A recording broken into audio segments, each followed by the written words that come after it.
আসসালামু আলাইকুম। আজকে রান্না বান্না নিয়ে আসলাম আজকে কুয়েতের রান্নাঘর থেকে। এটা আমার বাবুর্চি। এই যে একটা আরবিয়ান খাবার রান্না হইতেছে, আরবিয়ান খাবার মুরগি দিয়া, ক্রিম দিয়া, বহুত কিছু দিয়া রান্না করবে। খাইতে অনেক মজাই হবে রে।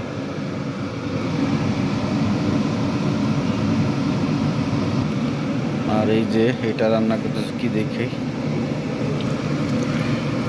ও এটার কালারটাও সেই রকম হয়েছে। এটা হলো মূলা আছে, আলু আছে, আলু চিংড়ি মাছ দিয়া ঝোল ঝোল করতেছে আমাদের ওই বাংলাদেশি বাবুর্চি। এই যে আমাকে বাবুর্চি মূলা আলু দিয়া চিংড়ি মাছ দিয়ে ঝোল ঝোল করে। খালি মূলা পছন্দ করে অনেক, মূলা খাইলে এই লোকটা অনেক মূলা খায়। দেখেন তো সাইকে রয়েছে কেন, দেখছেন? আলু চলতেছে, আলু দিয়ে আপনার এই আলু মনে হয় ভর্তা করবে।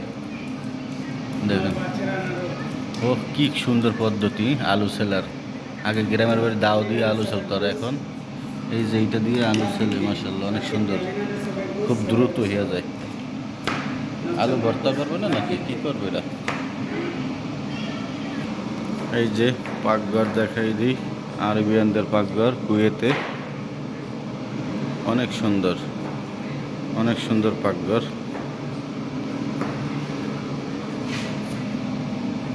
কাটাকাটি শেষ, এখন রান্না বান্নার পালা। অনেক সুন্দর পাকঘরটা, রান্নাঘরটা অনেক সুন্দর।